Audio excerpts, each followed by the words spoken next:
வையகம் வாழ்க வையகம் வாழ்க வளமுடன். குரு வாழ்க, குருவே துணை.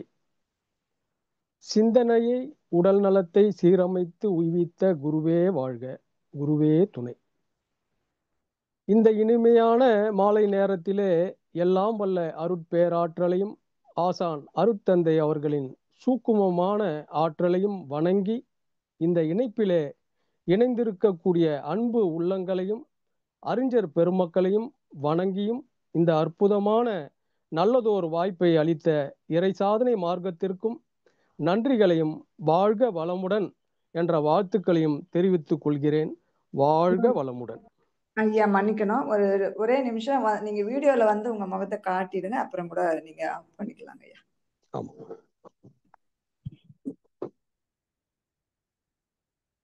ஓகேங்க ஐயா, ஓகே ஓகே, நன்றி நன்றி.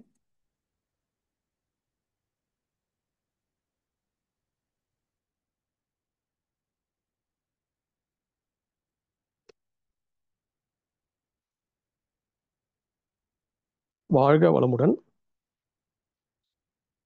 பொறை உடைமைன்னா என்ன அப்படின்னு பார்த்தா, பிறர் நமக்கு செய்யும் தீமைகளையும் இழிவான சொற்களையும் பொறுத்து கொள்ளக்கூடிய ஒரு குணம்தான் பொறை உடைமை அப்படின்னு சொல்றோம்.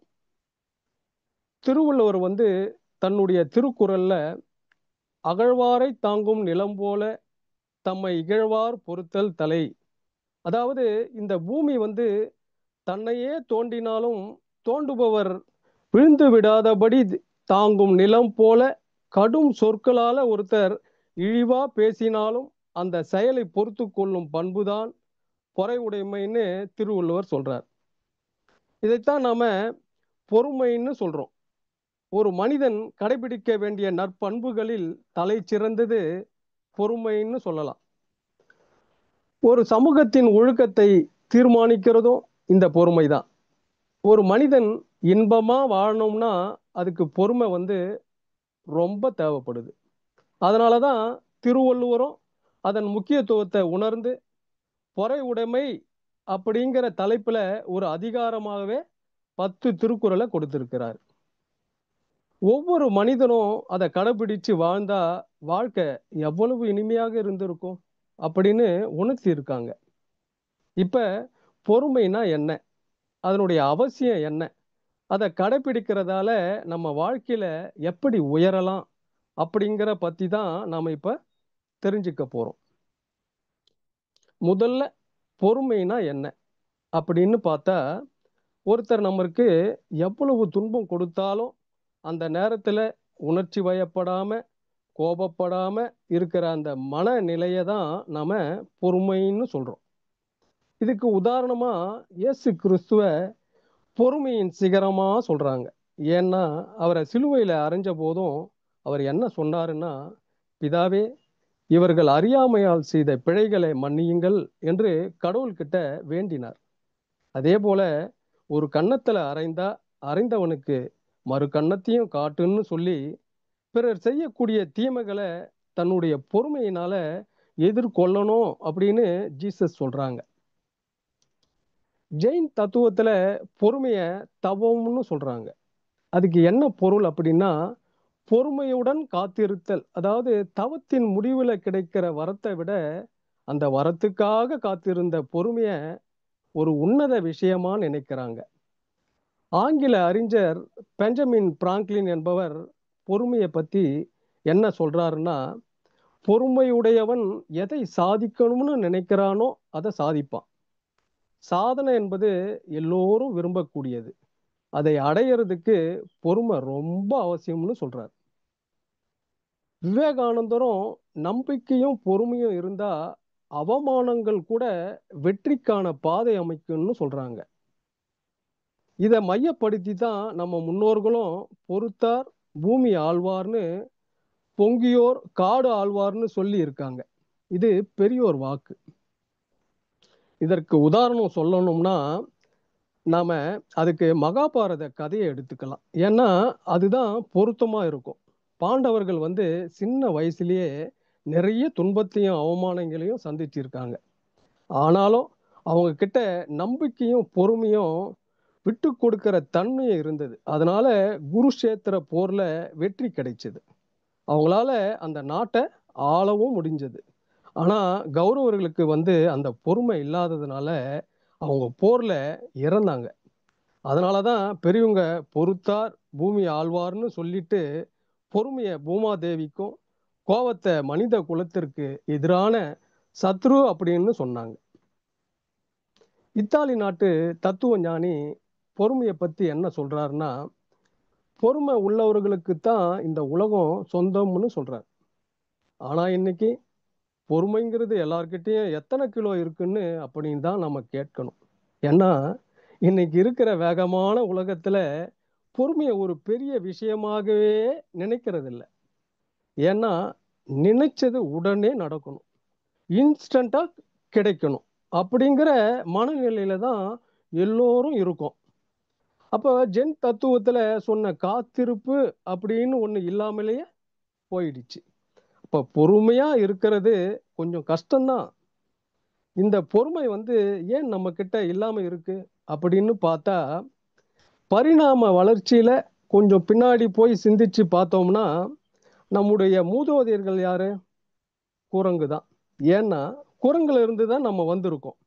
அப்ப அந்த குரங்கோட வேகமும் அவசரமும் தானே நம்ம கிட்டயும் இருக்கு. அதை அமைதியா உட்கார்ந்து என்னைக்கையாவது பார்த்திருக்கோமா அப்படின்னா இல்லைன்னு தான் சொல்லணும். இப்ப அந்த குரங்கோட அவசரத்தையும் வேகத்தையும் வச்சு ஒரு கதை சொல்லணும்னா,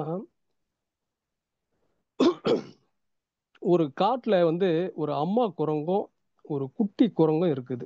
அந்த குட்டி குரங்குக்கு அந்த அம்மா ஒரு மாம்பழத்தை கொடுத்தது.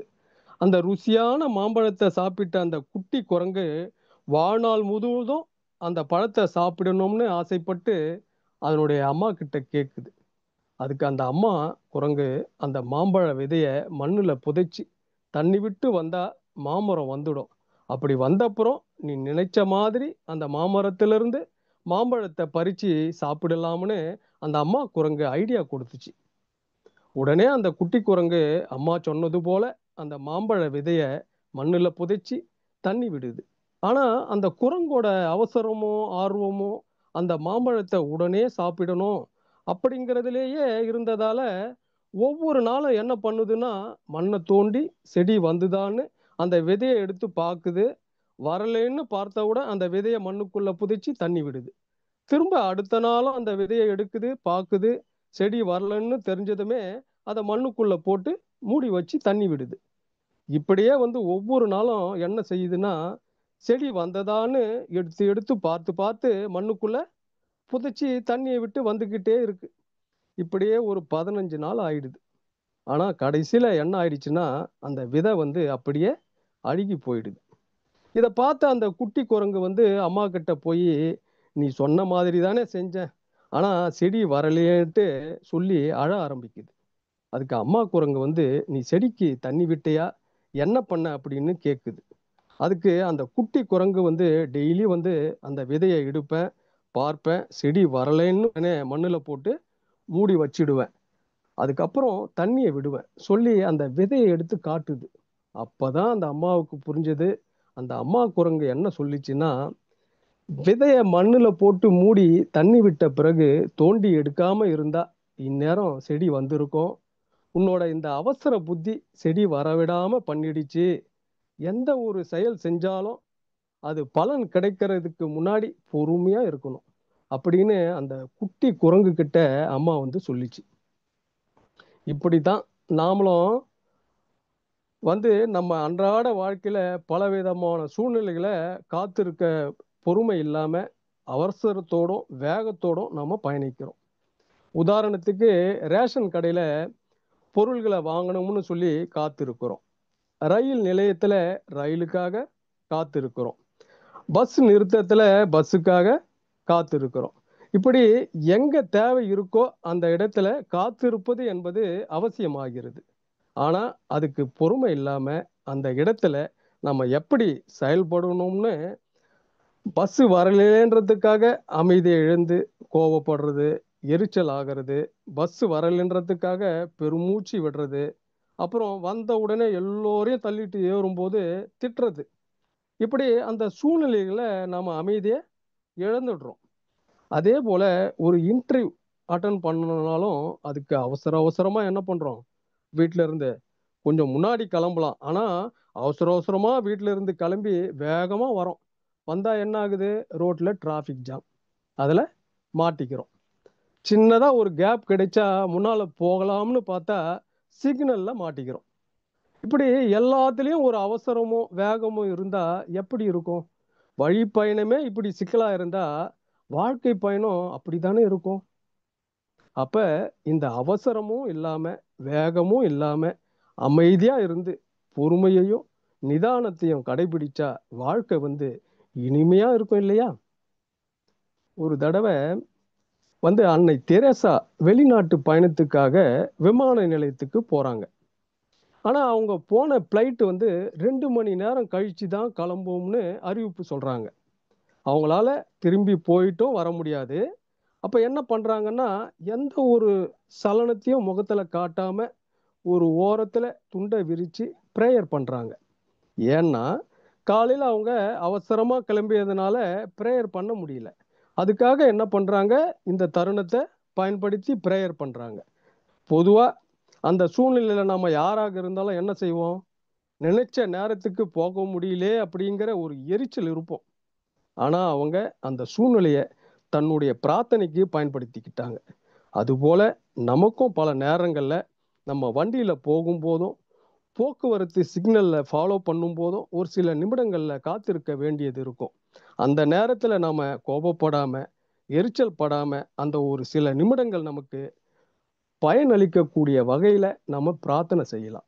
இந்த உலகத்தை வாழ்த்தலாம். நம்மளை சுத்தி இருக்கிறவங்கள நலம் பெறவும் வாழ்த்தலாம். இப்படி பொறுமையை ஒவ்வொருத்தரும் எப்படி கையாளுகிறோம் அப்படிங்கறதுல தான் அவர்களுடைய வாழ்க்கையே இருக்கு. 1960 அமெரிக்காவில் அமெரிக்கா பல்கலைக்கழகத்துல ஒரு ஆராய்ச்சி நடத்தினாங்க. அது முழுக்க முழுக்க குழந்தைகளுக்காகவே நடத்தப்பட்ட ஒரு ஆய்வுன்னு சொல்லலாம். அந்த ஆராய்ச்சியில கிட்டத்தட்ட 40 குழந்தைகள் பங்கெடுத்துக்கிட்டாங்க.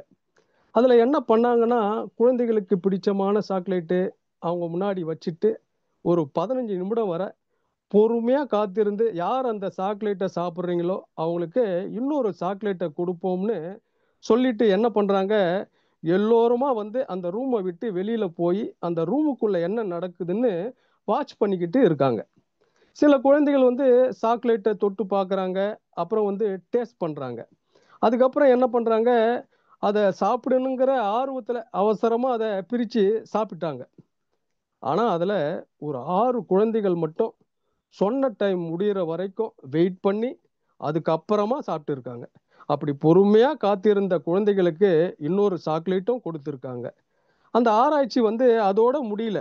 அதுக்கப்புறமும் 30 ஆண்டுகளுக்கு ஓவராலா அந்த குழந்தைகளுடைய வளர்ச்சி எப்படி இருக்குன்னு சொல்லி கண்காணிக்கப்பட்டிருக்கு. அப்படி பார்க்கும்போது பொறுமையா காத்திருந்து சாக்லேட் சாப்பிட்ட அந்த குழந்தைகள் எல்லோருமே வாழ்க்கையில மிகப்பெரிய உயரத்தை எட்டி இருக்காங்கன்னு தெரிய வந்திருக்கு. உடனே சாப்பிட்ட அந்த குழந்தைகளை விட பொறுமையா காத்திருந்து சாப்பிட்ட குழந்தைகளுடைய வளர்ச்சி அதிகமா இருந்ததுன்னு அந்த சர்வேல கண்டுபிடிச்சிருக்காங்க.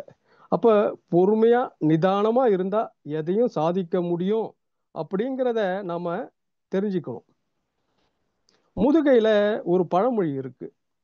ஓடுமீன் ஓட உருமீன் வரும் அளவும் வாடி இருக்குமாம் கொக்கு அப்படின்னு ஒரு பழமொழி இருக்கு. ஒரு ஏரியோ குளமோ எதுவாக இருந்தாலும் அதிலிருந்து சின்ன சின்ன மீன்கள் வந்துகிட்டே இருக்கும். கொக்கு என்ன செய்யும் அப்படின்னா, தன்னோட உணவுக்காக அந்த மீனை கொத்துவதற்கு கொக்கு ரெடியா நின்னுகிட்டு இருக்குமா. சின்ன சின்ன மீன்களை எல்லாத்தையும் ஓட விட்டுட்டு ஒரு மீன் அப்படின்னு சொல்லக்கூடிய, அதாவது அந்த பெரிய மீன் வரும்போது கொத்தி எடுத்து அதை சாப்பிடுமா. இந்த கொக்கு போல அமைதியா அடக்கமா இருக்கிறவங்களும் பொறுமையா இருக்கிறவங்களும் தனக்கான நேரம் வரும் வரை கொக்கு போல காத்திருந்து தன்னுடைய பலத்தை காட்டுவாங்களாம். அதுபோல காந்திஜியும் ஒரு தடவை என்ன பண்ணி இருக்காருன்னா, சிறையில் இருக்கும்போது சமக்ஸ் அப்படிங்கிற ஜெயிலர் என்னன்னா, எதுக்கு இந்த கொக்குவும் காந்திஜியும் சொல்றேன்னா, அடக்கமா இருக்கிறவங்க என்ன பண்ணுவாங்க அப்படின்னா, தன்னோட அந்த தருணத்துக்காக காத்துக்கிட்டு இருப்பாங்க. அதுக்கு காந்திஜியோட வாழ்க்கையில நடந்த சம்பவம் என்னன்னா, ஒரு தடவை காந்திஜி சிறையில் இருக்கும்போது, சமக்ஸ் அப்படிங்கிற ஜெயிலர் வந்து எல்லோரையும் எலும்பு உடைய அடிப்பாராம். அத்தனை பேரும் வந்து அலறுவாங்களாம். அதுபோல காந்திஜியையும் கீழ தள்ளி தன்னுடைய பூட்ஸ் காலால நிறைய தடவை மிதிச்சிருக்கான். ஆனா காந்திஜி வந்து தன்னுடைய நிதானத்த வந்து எந்த இடத்திலயும் இழக்கல. ராம், ராம், ராம் அப்படின்னு சொல்லிக்கிட்டு இருந்திருக்கிறார். அப்போ அவன் அவர உத்து பார்த்துக்கிட்டே இருந்து அவர அடிக்கிறதையே விட்டுட்டு இருக்கான். அப்புறம் அவரோட பழக ஆரம்பிச்சிருக்கான். அதற்கு அப்புறம் 2 பேருக்குள்ள நல்ல நட்பு ஏற்பட்டிருக்கு. காந்திஜி கிட்ட இருந்த பொறுமையும், புன் சிரிப்பும், நிதானமும் அவனுக்கு ரொம்பவே அவனுக்கு ஈர்த்திருக்கு. ஒரு நாள் வந்து சமக்ஸ் வந்து என்ன சொல்றான், உங்களுக்கு என்ன கிஃப்ட் வேணும்னு கேட்கறான். அதற்கு காந்திஜி வந்து எனக்கு படிக்கிறதுக்கு புத்தகம் வேணும் அப்படின்னு சொல்லி கேட்கிறார். அவரும் 2 பைபிள கொடுத்திருக்கிறார் படிக்கிறதுக்கு. அந்த புத்தகத்தை காந்திஜி வாங்கி படிச்சுக்கிட்டு இருக்கார். அதே மாதிரி காந்திஜியும் என்ன பண்ணியிருக்காரு, சிறையில இருந்து கிளம்பும்போது, அதாவது விடுதலை ஆகும்போது, சமக்ஸ்க்கு ஒரு கிஃப்ட் கொடுக்கணும் அப்படின்னு யோசிச்சு என்ன பண்றாருன்னா, ஒரு கிஃப்ட்ட கொடுத்திருக்கிறார். அதுல என்ன இருக்குதுன்னா பார்த்தா, சமக்ஸ் வந்து கால்ல போட்டுக்கிறதுக்கு ஒரு பூட்ஸ தச்சு கொடுத்திருக்கிறார்.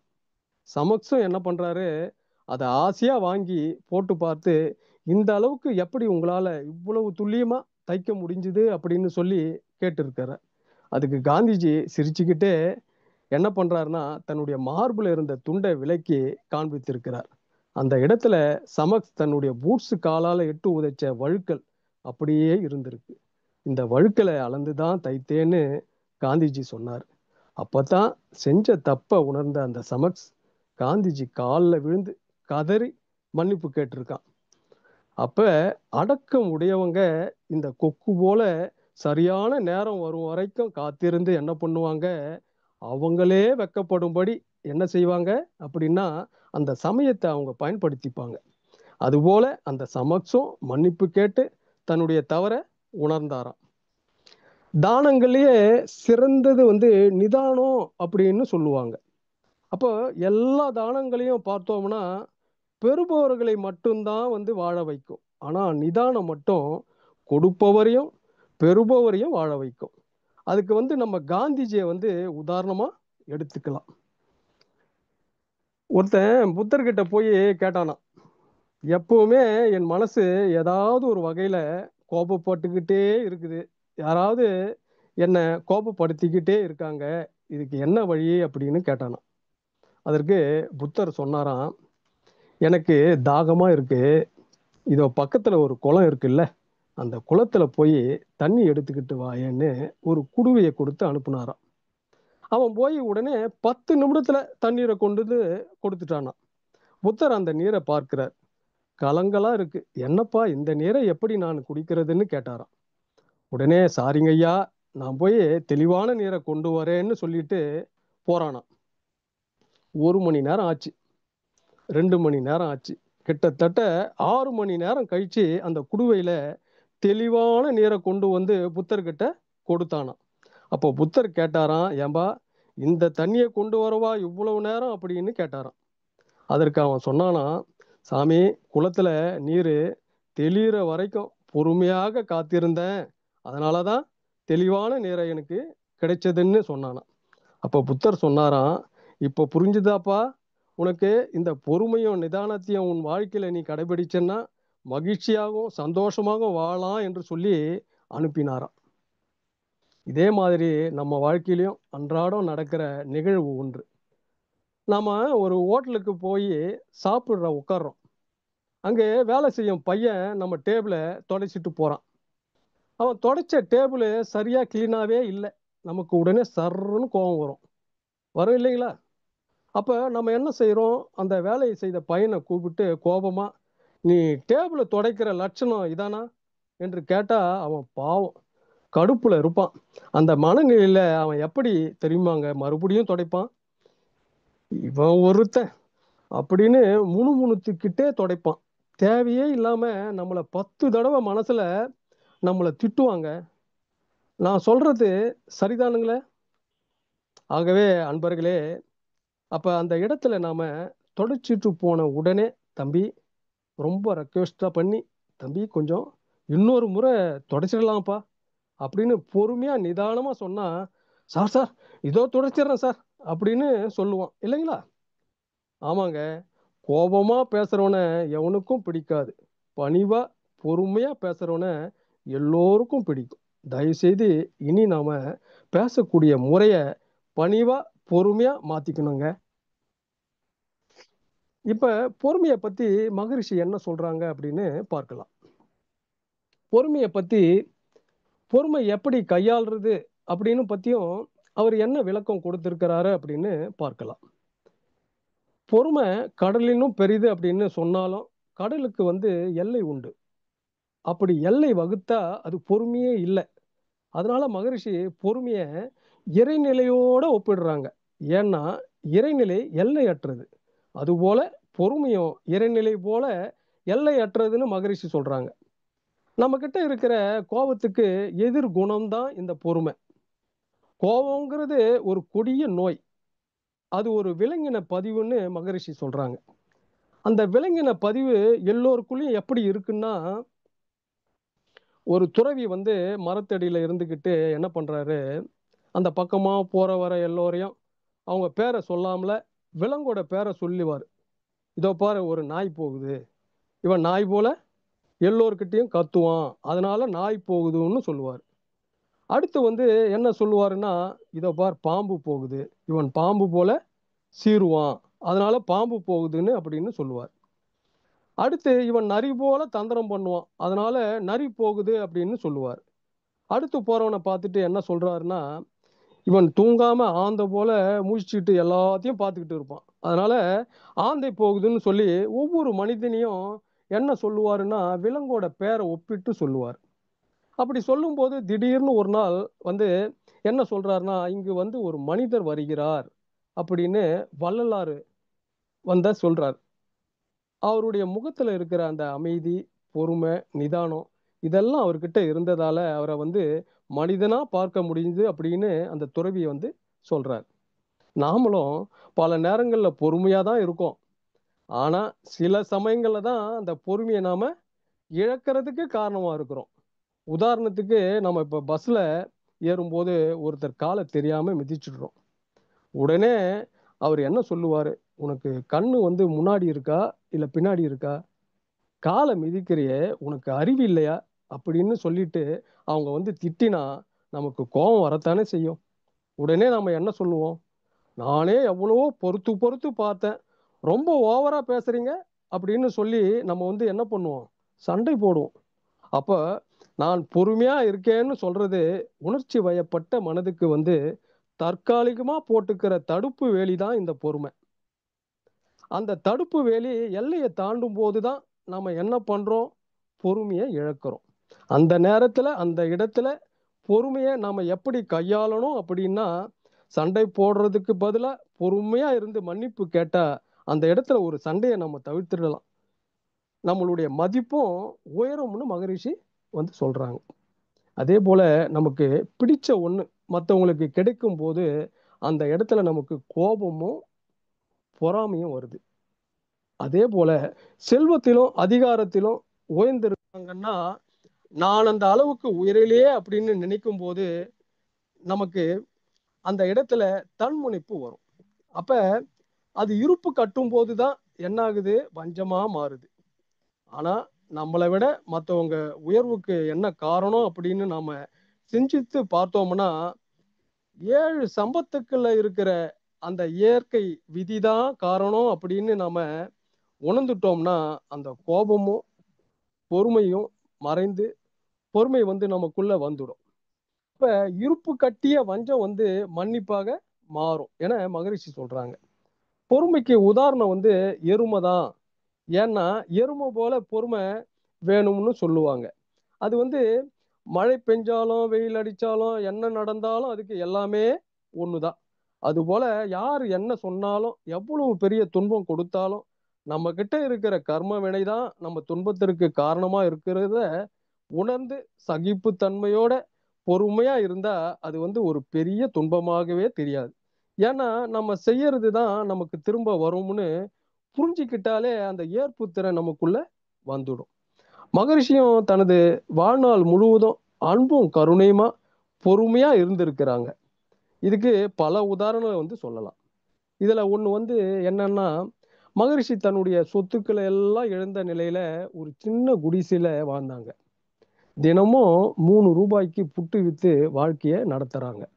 ஒரு நாள் வந்து கடுமையான புயல், காற்று, மழை இது எல்லாம் ரொம்ப அதிகமா இருக்கு. அப்ப இவருடைய மண் குடிசை என்ன ஆகுதுன்னா, இயற்கையினுடைய சீற்றத்தால தாண்டவம் ஆடுது. அந்த பொருத்தமில்லாத ஆட்டம் குடிசைக்கு முடிவை தரப்போகுது. இது வந்து இயற்கை தரும் எச்சரிக்கைன்னு உணர்ந்த மகரிஷி அம்மாவினுடைய கையை பிடிச்சிட்டு வேகமா போய் எதிர் வீட்டு திண்ணையிலிருந்து வேடிக்கை பார்க்கறாங்க. சில நிமிடங்கள்ல அவருடைய அந்த குடிசை கீழே விழுந்து பூமியில சாய்ந்திடுது.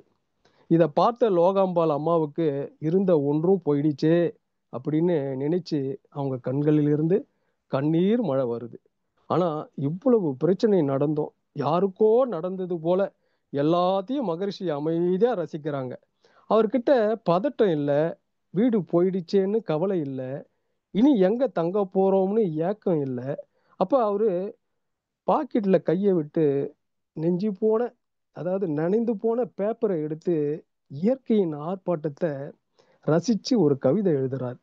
அது என்னன்னா, இயற்கை என்ற பிரபஞ்ச தாய்க்கு எல்லா ஜீவன்களுமே எடுத்தாலும் காய்கள் பெயர்த்து இடம் மாற்றி வைப்பால், பெயர் தெரிவாள் அருள்வாள், பிழையென்று தீர்ப்பளிக்க பிறந்தோர் யார் பேருலகில் அப்படின்னு ஒரு கவிதை எழுதுறார். இவ்வளவு பிரச்சனைக்கும் நடுவுல அவரால் மட்டும் எப்படி அமைதியா பொறுமையா இருக்க முடிஞ்சது அப்படின்னா நம்மளாலையும் இருக்க முடியும் இல்லையா? இப்படி பெருமையின் பொறுமையின் உச்சத்துல உயர்ந்த மா மனிதர்களை திருவள்ளுவர் என்ன சொல்றாருன்னா, நிறைவுடைமை நீங்காமை வேண்டின் பொறையுடைமை போற்றி ஒழுகப்படும் அப்படின்னு சொல்றார். இதனுடைய விளக்கம் அப்படின்னு பார்த்தோம்னா, எல்லாத்துலேயும் நிறைவுத்தன்மை நீங்காம இருக்கணும்னா நம்ம கிட்ட பொறுமைங்கிறத நமது சொத்தா வச்சுக்கிடணும். அந்த குறளுடைய விளக்கம் அப்படி இருக்கு. இப்படி இருக்கிற மனிதரைத்தான் இந்த உலகம் வந்து போற்றி கொண்டாடும்னு சொல்றாங்க. மகரிஷியும் வந்து பொறுமையின் சின்னமா வந்து வாழ்ந்து காட்டியிருக்காங்க. நமக்கு வாழ்க்கை கல்விய மனவளக்கலை பயிற்சிகளெல்லாம் கொடுத்துருக்குறாங்க. இதை வந்து நாம தியரியா கேட்காம ப்ராக்டிக்கல் எக்ஸ்பீரியன்ஸில் தான் முழுமையான பயனை அடைய முடியும். அப்ப அதுக்கு நம்ம என்ன பண்ணணும்னா உடற்பயிற்சி, காயகல்ப பயிற்சி, தவம் இதெல்லாம் வந்து தினமும் பண்ணணும். இதெல்லாம் தினந்தோறும் செய்ய செய்ய நம்ம கிட்ட இருக்கிற விலங்கின பதிவு போகும். அதுபோல தினமும் வந்து அகத்தாய்வு பண்ணணும். நைட்ல தூங்க போறதுக்கு முன்னாடி நம்ம கிட்ட இருக்கிற இந்த குறைகளெல்லாம் களையிறதுக்கு அகத்தாய்வு நம்ம தினமும் பண்ணணும். இப்படி பண்ணும்போது தான் வேண்டாத தீய குணங்கள் எல்லாம் போய் நம்ம கிட்ட என்ன ஆகும், நற்குணங்களாக மாறும்.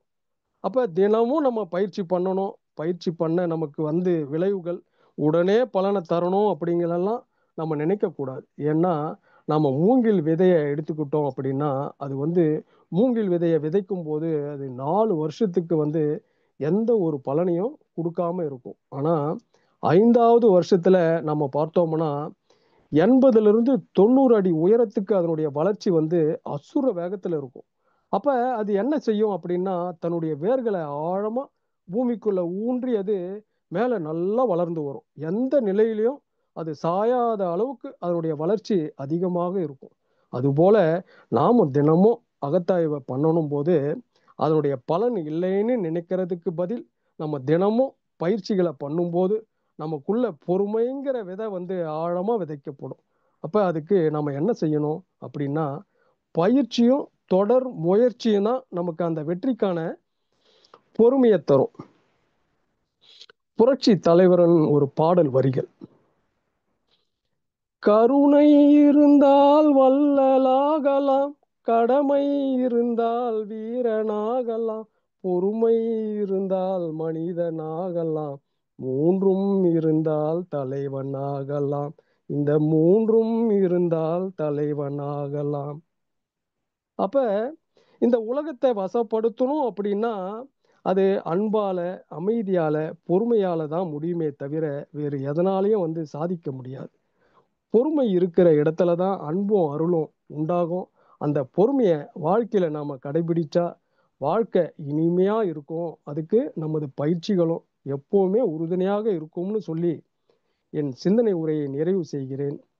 வையமெல்லாம் வாழட்டும், வாழ்க்கை வளம் காக்கின்றாய், வளரட்டும் மெய்யறிவு, வாழ்க்கை இன்பம் துய்த்ததிலே, உய்ய மெய்ப்பொருள் நாட்டம் உலகெங்கும் மக்களிடம் ஓங்குக மேலோங்குக நம் உள்ளமெல்லாம் ஒன்றுபட. இந்த சிந்தனையை என் ஆன்மாவுக்குள் தூண்டி வழி நடத்திய இறைக்கும் குருவுக்கும் நன்றிகள் பல கோடி. இந்த வாய்ப்பை எனக்கு வழங்கிய இறை சாதனை மார்க்கத்திற்கும் இறை பேராசிரியர்களுக்கும் என மனமார்ந்த நன்றிகளை தெரிவித்துக் கொள்கிறேன். வாழ்க வையகம், வாழ்க வையகம், வாழ்க வளமுடன். நன்றிங்கம்மா. வாழ்க வளமுடன்.